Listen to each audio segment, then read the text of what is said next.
Boruto humilie Mitsuki Modern Meat avec ses nouvelles techniques. Shiden, Hiraishin, Raiton, Jinraisen ou encore Rasengan Uzuiko. La puissance de notre héros est phénoménale. L'affrontement entre le plus puissant Modern Meat contre le ninja le plus puissant de tous les temps a été historique. Mais de l'autre côté, ça craint pour Naruto, qui est réellement en danger de mort. Parce que, comme prévu, Jura, le chef des Shinju, affirme qu'il compte s'attaquer à Naruto. Ça prouve donc qu'il a sûrement accès à la dimension du Daikuten, dans laquelle Naruto est scellé avec sa femme Hinata depuis 3 ans. Mais la vérité sur la disparition de Naruto est enfin révélée. Shikamaru va enfin ouvrir les yeux sur l'effroyable réalité qu'a créée l'omnipotence. Ses souvenirs ont été effacés de sa mémoire encore et encore durant toutes ces années. Bref, le V-Jump nous révèle que le surnom de Kawaki est Kawaki Otsuki, l'apôtre de la destruction. Les amis, mettez du respect sur son nom. Et n'oubliez pas le rôle de la fille de Naruto, ainsi que sa puissance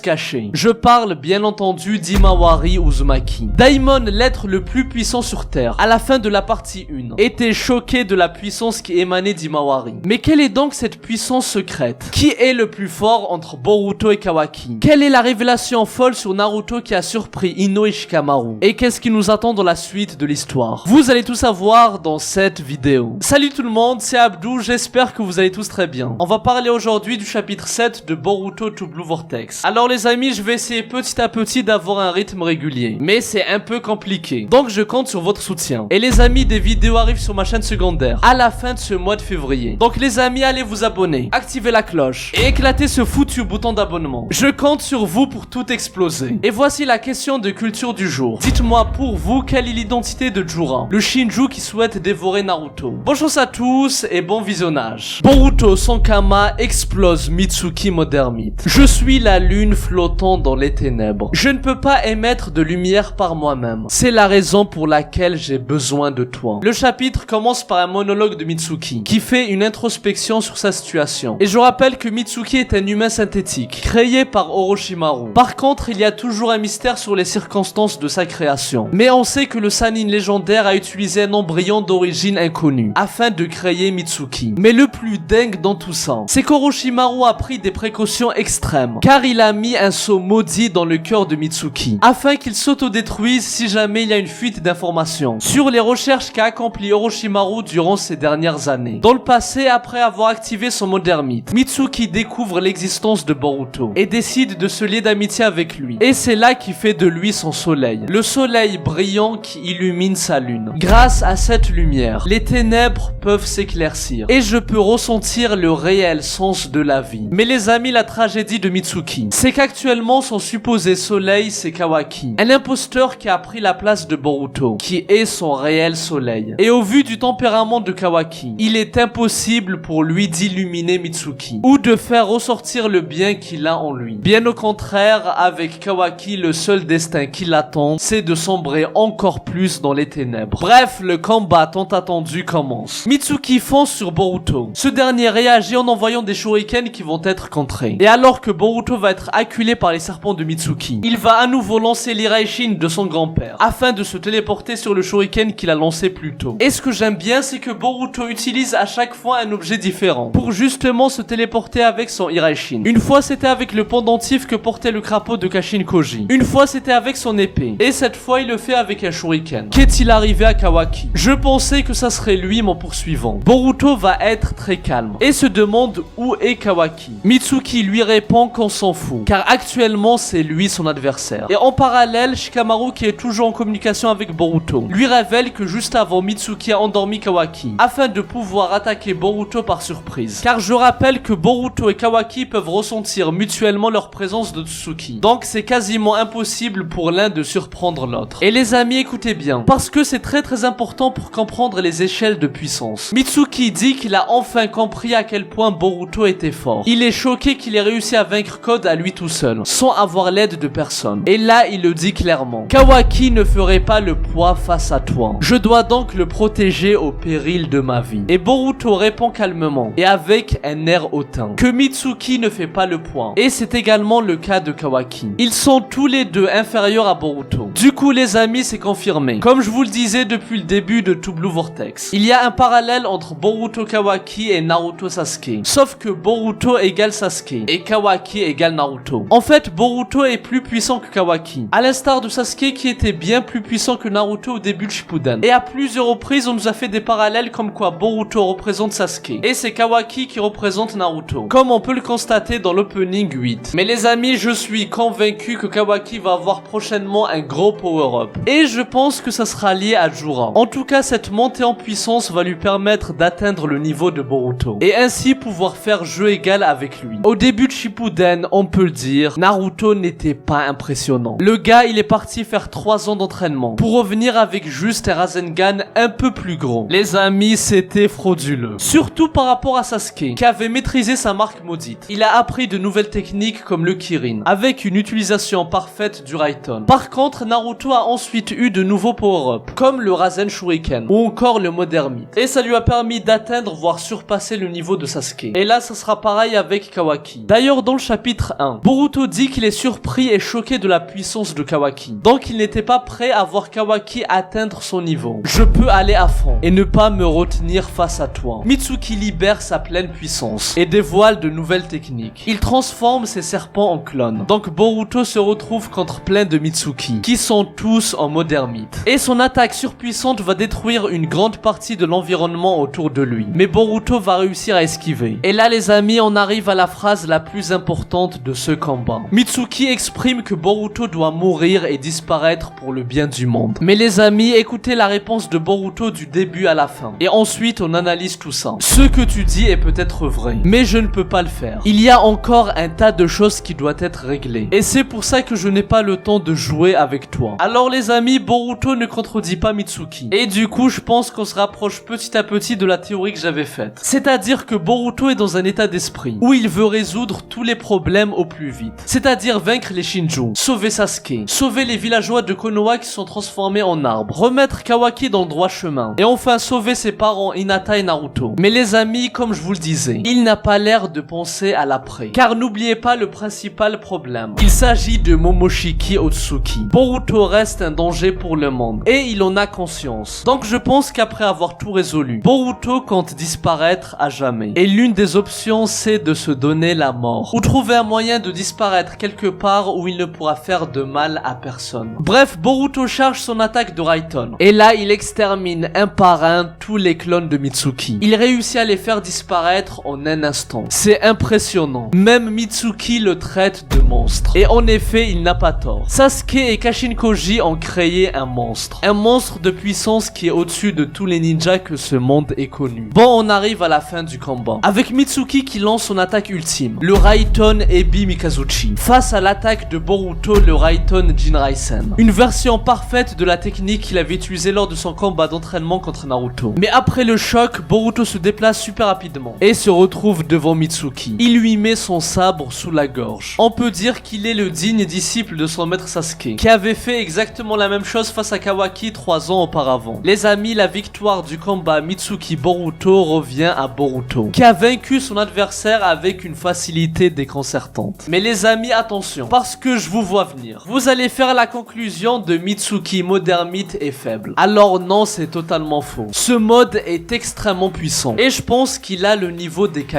Et je suis convaincu qu'il prend en 1v1 toutes les fraudes comme Shujuro ou Kurotsuchi. Donc non, Mitsuki n'est pas faible. C'est juste que Boruto est trop fort. Il est devenu overpowered. Il peut exploser en 1 contre 1 99% du verse. Je rappelle que Code, son limiteur, est plus puissant que Jigen, qui a donné une Hagala monumentale à Naruto et Sasuke. Mais Boruto de son côté a one-shot Code, en forme de base. Je répète, c'est sans le Kama, sans le Jogan et sans l'aide de Momoshiki. Il l'a laminé en forme de base. Ce n'était pas un combat, c'était un massacre. On comprend alors pourquoi Boruto a une assurance de fou. Ça en devient même très rabaissant et humiliant pour son adversaire. En tout cas, ce que j'ai kiffé dans le combat, c'est qu'on a eu un vrai combat entre deux ninjas expérimentés. Il y a des mudras, du Raiden, du Kenjutsu, du clonage, des téléportations. C'était parfaitement bien géré de A à Z. Et quand ce combat va sortir en anime, ça va être une dinguerie monumentale. Bref, Boruto ne souhaite pas achever Mitsuki et entame une discussion très intéressante. Kawaki était le soleil qui m'illuminait auparavant. Mais d'un coup il a perdu tout son éclat. Tel est le sentiment qu'a Mitsuki au fond de lui. Mais il se voilait la face. Et ça l'a mené à sombrer dans les ténèbres et le désespoir. Jusqu'à perdre sa volonté de vivre. Et ça, Boruto l'a compris. Et c'est pour ça qu'il avoue à Mitsuki: je suis ton soleil. Mais Mitsuki ne le croit pas. Et enroule son serpent autour de Boruto. Et les amis, peut-être que j'interprète trop, mais c'est possible que le serpent de Mitsuki refuse de mordre Boruto. Alors qu'il l'a fait sans hésiter contre Kawaki. Car il a reconnu Boruto. Et la bête a senti que c'est Boruto son réel soleil. Et non Kawaki. Depuis le tout début, lorsqu'ils étaient à l'académie, Mitsuki a entraîné son serpent pour repérer Boruto. Et on peut donc se dire qu'il a refusé de le mordre, étant donné qu'il a reconnu Boruto. Et c'est ça qui a commencé à faire semer le doute dans l'esprit de Mitsuki. Kawaki n'est pas ton soleil. Il n'arrive pas à te faire briller. Boruto va révéler des choses très intéressantes sur Naruto et Kawaki. Mais j'en parle juste après. Avant ça, on finit avec Mitsuki. Et les amis, c'est très émouvant pour ceux qui ont vu l'anime et connaissent le personnage de Mitsuki. Boruto lui dit que depuis le début, Mitsuki a toujours été capable de briller par lui-même. Il n'a pas forcément besoin de soleil. Et ce n'est pas faux. Parce que lorsqu'on voit l'arc où Mitsuki quitte le village et rejoint les humains artificiels créés par Onoki, on découvre un Mitsuki qui évolue et qui prend ses propres décisions, montrant qu'il a sa propre volonté. Et que s'il veut, il peut briller et faire briller les autres par lui-même, même en l'absence de Boruto. Mais peu importe, si tu as vraiment besoin d'un soleil, tu peux venir me voir quand tu le souhaites. Boruto sourit une nouvelle fois en parlant à Mitsuki, comme il a fait avec Sarada plus tôt. Ça prouve que Boruto tient toujours à ses camarades de l'équipe 7. Et franchement, c'est dommage que dans le manga ça a été zappé. Mais lorsqu'on suit l'anime, on voit toutes les épreuves que ces trois-là ont vécues, et à quel point ils sont devenus proches et ont créé des liens forts avec le temps. Ensemble, ils ont vaincu et résolu plusieurs problèmes, comme les bandits Mujina, le clan Funato, et ils ont même réussi à vaincre Dippa, un membre interne de Kara. En tout cas, Boruto a réussi à créer le doute en Mitsuki, qui commence à réaliser que son réel soleil c'est Boruto et non Kawaki. Les amis, petite anecdote, l'ending numéro 7 de Boruto était consacré sur Mitsuki et sa naissance. Et là, il s'agit du chapitre numéro 7 de To Blue Vortex, qui est également consacré à Mitsuki, qui avait perdu son chemin mais qui le retrouve enfin. Le grand retour de Naruto et sa femme Hinata. Le 7ème est en vie. Il est sain et sauf. Boruto révèle enfin la vérité sur Naruto. Mitsuki, Ino et Shikamaru sont maintenant au courant que Naruto est en vie. Ce mensonge qui a duré 3 ans est enfin démenti. Mais ce que j'ai adoré, c'est que Ino est choqué, mais Shikamaru n'a pas l'air d'être surpris. Cher Shikamaru Nara, tu es l'immense personnage que tu penses être, sache-le. Tu as régné sur Konoha en l'absence de ton ami, et tu as refusé le titre de 8ème Hokage par respect pour Naruto. Même après avoir été affecté par l'omnipotence, et après les mensonges d'Eida, il n'a jamais cru en la mort de son ami, et a tout fait pour le retrouver. Et à présent, il a enfin la confirmation qu'il voulait. Naruto est vivant. Et ce qui est important à noter, c'est que Boruto dit clairement que Naruto est en vie, en disant le 7ème Hokage est vivant. Il reste calme, et ne laisse rien transparaître. Par contre, quand il parle d'Hinata, ses sentiments vont prendre le dessus, et il se trompe en voulant dire « Maman est aussi en vie ». Mais il s'arrête au milieu de sa phrase, pour dire que la femme du Hokage est en vie aussi. Ça montre à quel point la relation entre Hinata et Boruto est forte, et qu'elle lui manque énormément. Et il faut rappeler que Boruto a toujours été beaucoup plus proche d'Hinata que de Naruto. Bien sûr, sa relation avec son père s'est beaucoup améliorée, mais il y a quand même eu une phase où ils s'entendaient pas du tout, voire ils se disputaient sans arrêt. Par contre, Hinata a toujours été là pour Boruto. On n'oublie pas que c'est elle qui a agi en giflant Kawaki, lorsqu'il parlait de tuer Boruto. Dans le chapitre 72, lors de sa dernière conversation avec Boruto, elle pleure, car elle est inquiète qu'un jour Boruto sorte de la maison et ne revienne jamais. Et les amis, à l'époque, si vous vous rappelez bien, j'avais fait une théorie, qui a bien sûr été validée. Comme quoi cette scène est un indice que Boruto ne reverra plus sa mère avant longtemps, et ne rentrera plus chez lui avant un très long moment. Et c'est ce qu'on a eu dans To Blue Vortex avec Boruto qui n'est pas rentré chez lui depuis environ 3 ans. Bref, Boruto se déplace ailleurs, et raconte toute la vérité sur l'omnipotence à Shikamaru. Il lui dit que leurs souvenirs ont été réécrits selon le désir de Kawaki. Mais les amis, écoutez la suite, c'est très important. Je m'en fiche des capacités précises liées à l'omnipotence. De toute manière, vous les oublierez. Ce n'est pas la première fois que vous entendez parler de ce pouvoir, mais à chaque fois vous avez oublié l'existence de ce pouvoir. Alors ça montre la puissance énorme de l'omnipotence, et à quel point ça a un impact de fou sur les personnes touchées. Parce que réfléchissez bien, ça veut dire que Boruto a beau dire la vérité à maintes reprises au monde entier, ça ne servira à rien. Peu importe le nombre de fois où on le répète, les personnes touchées par l'omnipotence oublieront ces discussions, et dans leur souvenir souvenir sa Astra Kawaki qui est le fils de l'Hokage, et Boruto qui est responsable de sa disparition. Boruto restera le traître, le criminel responsable de la mort supposée du 7e Hokage. Il sera toujours vu ainsi. La mort supposée de Naruto n'est pas liée à l'omnipotence, vu que le résultat du souhait de Kawaki c'est l'échange de position entre lui et Boruto, afin que ce dernier devienne un étranger aux yeux du monde. Mais pour la mort de Naruto, c'était juste un mensonge qui a été prononcé par Eida à la demande de Kawaki. Donc cette information ne sera pas effacée. Ino et Shikamaru sont maintenant au courant que Naruto est en vie, et ça ne changera pas. Pour résumer, Shikamaru va oublier tout ce qui concerne le pouvoir d'omnipotence, c'est-à-dire qu'il va même oublier l'existence de ce pouvoir. Par contre, il va se rappeler que Naruto n'est pas mort. Le fait que Kawaki et moi sommes échangés, vous devez y croire, sans aucune base ni raison rationnelle derrière. Mais Shikamaru lui demande comment revenir à la normale, c'est-à-dire comment faire pour que le monde entier retrouve ses véritables souvenirs. Boruto répond simplement que c'est impossible. Tous les souvenirs réécrits sont maintenant perçus comme réels. Mais de toute façon, l'essentiel c'est de résoudre le problème entre Boruto et Kawaki. C'est-à-dire qu'il faut convaincre Kawaki de libérer Hinata et Naruto. Mais vu qu'à la base Kawaki l'a fait pour protéger Naruto, il faut donc que ce dernier soit satisfait de la situation pour briser le sceau. Et Shikamaru sans pitié va dire qu'il faut libérer Naruto et tuer Kawaki. C'est ce qu'il aurait fait à sa place. Mais Boruto est très clair. Kawaki souhaite le tuer, mais ce n'est pas son cas. Il dit qu'il va juste le tabasser bien comme il le faut. Et ensuite ils seront de nouveau ensemble. Je ne compte pas tuer Kawaki. On va juste régler nos comptes en tant que frères. C'est un problème que seuls nous deux pouvons régler. Mais Shikamaru dit qu'au vu de la situation actuelle, Boruto restera forcément faussement accusé du meurtre de l'Hokage. Et du coup il va continuer d'être traqué et sera vu comme un paria aux yeux du monde. Mais Boruto répond simplement: je m'en fiche, c'est mon intention depuis le départ. Les amis, je ne sais pas si vous vous rendez compte de l'excellente écriture de Boruto. En fait, Boruto n'a pas pour objectif de récupérer sa place dans le village, ou de faire en sorte de retrouver ses proches, ou leur dévoiler la vérité. Non, ce qui compte pour lui, c'est de sauver son maître Sasuke, ses parents Naruto et Hinata, et le monde entier. Que ce soit contre Code, les Shinju, Kawaki ou toute autre menace. Il n'a pas besoin d'être aimé ou avoir de la reconnaissance. Et ça rejoint son objectif de départ qui était de protéger le village dans l'ombre, comme l'a fait Sasuke ou Itachi par le passé. Ça signifie que même si tout le monde le rejette, ou que tout le monde le déteste, il le fera quand même. Il fera ce qu'il y a de mieux pour protéger ceux qui lui est cher. Je le répète, on est devant le meilleur perso principal des shonen new gen. Oui, il est mieux qu'Itadori, et même mieux que Midoriya, parce qu'il mélange écriture, palmarès, moment marquant et une personnalité qui donne envie de le suivre. Et sans parler de son histoire et de son futur qui est beaucoup plus intéressant. Donc voilà, frappez votre tête sur le mur si ça vous plaît pas. Mais ça changera en rien ce fait. Par contre, petite critique. En fait, Boruto a l'air de récupérer assez rapidement ce qu'il a perdu. Alors que si vous vous rappelez bien, Momoshiki avait teasé l'événement Boruto va tout perdre, ainsi que son grand désespoir. Et il avait vendu comme un événement qui va tout chambouler. Et je l'accorde, dans les faits, il n'a pas tort. Parce qu'on a eu un plot twist de fou furieux, avec Boruto qui est considéré comme l'assassin de Naruto. Et il a été rejeté par les siens. Il a même dû quitter le village contre sa volonté. Mais perso, ce que je reproche, c'est qu'on aurait dû avoir un arc où Boruto est poursuivi par les 5 grandes nations. Par exemple, des ninjas d'élite ou des chasseurs de primes qui sont à ses trousses, considérés comme le criminel le plus dangereux du bingo book. Mais finalement, on a eu quoi? On a juste eu un passage avec la confrontation contre Code. Et franchement, je trouve ça un peu léger. On ne ressent pas suffisamment la solitude et les souffrances de Boruto. Après, tranquille, ça reste très bien. Mais je trouve qu'on aurait pu faire encore mieux. Et les amis, ce n'est pas trop tard. Car quand l'anime de Boruto reviendra, ils pourront créer un arc et des épisodes inédits sur le voyage de Sasuke et Boruto, avec toutes les épreuves qu'ils auront vécues. Naruto en danger de mort face à Jura, le chef des Shinju. Il est temps d'aller trouver Naruto Uzumaki. Kawaki se réveille enfin suite à la morsure du serpent de Mitsuki et demande à Eida où est-ce qu'il est parti. On n'a pas la suite de la conversation, mais en tout cas la réalité c'est qu'il enchaîne les chapitres où il est frauduleux. Je parle bien sûr de Kawaki. Et franchement j'en ai assez de voir des distorclasses de sa part. Là il est temps d'atteindre sa meilleure version. La version de Kawaki qu'on voit dans le tout premier épisode. Je veux qu'on récupère notre Kawaki déter sans pitié, qui est là pour faire bouger les choses. Le Kawaki qui a tout sacrifié pour protéger Naruto. Et malgré que ses méthodes soient extrêmes, il a décidé de tout faire pour le garder en vie. Et je veux le voir agir et avoir des moments marquants. En plus on sait maintenant que Kawaki est surnommé l'apôtre de la destruction. Donc s'il te plaît Kawaki, arrête de faire la sieste. Arrête d'être frauduleux. Et va buter des Otsuki. Va buter des Shinju. Ou même les Kage de seconde zone. T'inquiète, personne va t'en vouloir, tu as le champ libre. Bref, en tout cas faut juste se bouger parce que là ça devient grave. Peu importe le livre que je lis, il n'y a aucune réponse à mes questions concernant mes doutes. Dans le repère de Jura, on le voit lire énormément de livres. Il est en train de s'instruire sur le monde actuel. Les amis, on est devant un antagoniste qui a un énorme potentiel. Il est à la fois surpuissant et avide de connaissances. Il améliore son savoir sur le monde shinobi, et ça le rend encore plus dangereux que prévu. Et franchement, il me rappelle un peu Meruem, l'antagoniste principal de l'arc des fourmis chimères dans Hunter x Hunter, car on voit les deux naître, et les deux après leur naissance ont soif de savoir. Et ils sont tous les deux issus d'une espèce qui évolue petit à petit, en apprenant plus sur le monde dans lequel ils vivent, ainsi que des questionnements sur les sentiments de la race humaine. Bref, passons à l'identité de Jura. Oui, je vais en parler à nouveau. Et encore une fois, il me fait penser à Jigen ou Ishiki Otsutsuki, parce qu'on a des indices supplémentaires. Par exemple, le fait que Jura lit des livres. Je ne sais pas si vous vous rappelez, mais Jigen lui aussi lisait des livres. Donc peut-être qu'il y a une corrélation à faire entre les deux. Et les amis, un autre indice que j'ai trouvé, c'est que Jura a la partie basse de ses habits qui est déchirée. Et on sait qu'Ishiki avait perdu la moitié de son corps, la moitié basse de son corps, lorsqu'il a été trahi par Kaguya et laissé pour mort. Et comme par hasard, Jura a les habits déchirés. Voilà, dites-moi ce que vous en pensez dans les commentaires. Sinon, ça se sent qu'il va y avoir une tension et des désaccords de vision entre Jura et le Shinju de Sasuke. Alors cette idée mériterait une vidéo complète. Mais comme je vous l'avais dit la dernière fois, Hidari le Shinju de Sasuke risque de devenir gentil et de se retourner contre Jura et les autres Shinju. Mais pas que. J'ai foi en Sasuke. Et il se pourrait qu'il nous fasse une Itachi, c'est-à-dire réussir à influencer Hidari ou à prendre le contrôle de son corps, afin de venir en aide à sa fille Saradan et de sauver encore une fois Konoha comme il a fait durant toutes ces années, en tant qu'Hokage de l'ombre. Bref, Jura finit par dire qu'il est temps d'aller trouver Naruto pour obtenir des réponses à ses questions. Donc les amis, il y a de fortes chances qu'il a la capacité d'Ishiki de se déplacer dans la dimension du Daikokuten et ainsi aller à la rencontre de Naruto. On aura donc prochainement l'affrontement tant attendu contre Kawaki, qui va tout faire pour protéger son père. La puissance cachée d'Himawari, la fille de Naruto. Dans le chapitre 77, Daimon se plaint de ne trouver aucune personne de son niveau. Boruto lui dit de ne pas les sous-estimer et qu'il y a Naruto et Sasuke qui pourraient lui donner un vrai combat. Mais Daimon n'est pas intéressé et il ressent une puissance incroyable. Il se précipite vers la présence qu'il a sentie et il se retrouve devant la fille de Naruto, Himawari Uzumaki. Il lui demande qui elle est avec un visage choqué. C'est la première fois qu'on voit Daimon dans cet état. Et lorsqu'il tente de l'attaquer, il dit ceci: pourquoi ne m'as-tu pas évité? Ça devrait être facile pour toi. Alors doucement les amis, on parle de Daimon, qui a une vitesse incroyable. Mais il affirme que pour Himawari, ça devrait être très simple de l'esquiver. Ce moment a suffi pour nous faire comprendre qu'il y a un pouvoir caché qui sommeille en elle. Mais jusqu'à présent, on n'a pas eu d'autres indices là-dessus. On sait qu'Himawari s'entraîne régulièrement avec la Team 10 et devient de plus en plus forte en tant que ninja. Je rappelle qu'elle a quand même éveillé son Byakugan à un très jeune âge, sans même avoir un entraînement approprié. Bref les amis, écoutez ça, c'est très intéressant. Dans le V-Jump pour le chapitre 44 de Boruto, on a une information très importante. Comme quoi Boruto a fortement hérité de la lignée des Otsuki, grâce à son sang d'Hyuga. Donc c'est grâce à Hinata. Et c'est ça qui l'a rendu compatible avec le Kama de Momoshiki. Et donc pour Himawari, son pouvoir caché. J'en suis maintenant convaincu. Il est fortement lié au clan Hyuga. Et dû au fait qu'elle soit la fille de la princesse au Byakugan Hinata Hyuga. Dans le chapitre 1 de To Blue Vortex, Himawari dit ceci: je voudrais pouvoir aider Boruto. Et je le sens. Mon père est encore en vie quelque part. Donc tout comme Shikamaru, Himawari a senti que Naruto est toujours vivant. Et elle en était convaincue depuis le départ. Et même si elle est affectée par le pouvoir d'omnipotence, elle ne voit pas que Boruto et Kawaki sont mauvais. Bien au contraire, elle garde des bons souvenirs de Kawaki, qui l'a sauvé contre Delta. Donc en plus de sa puissance secrète, on nous a clairement teasé qu'elle aura un rôle déterminant, afin de recréer le lien fraternel qu'il y avait entre Boruto et Kawaki. Et les amis, dites-moi dans les commentaires si vous voulez une vidéo plus longue sur Himawari prochainement. Bref, je donne une note de 8 à ce chapitre. Je vous rappelle de vous abonner à ma chaîne secondaire. Il y aura des vidéos sur d'autres mangas prochainement. Donc n'oubliez pas de vous abonner et d'activer la cloche. Moi je vous dis à très bientôt et que la paix soit sur vous. Eru,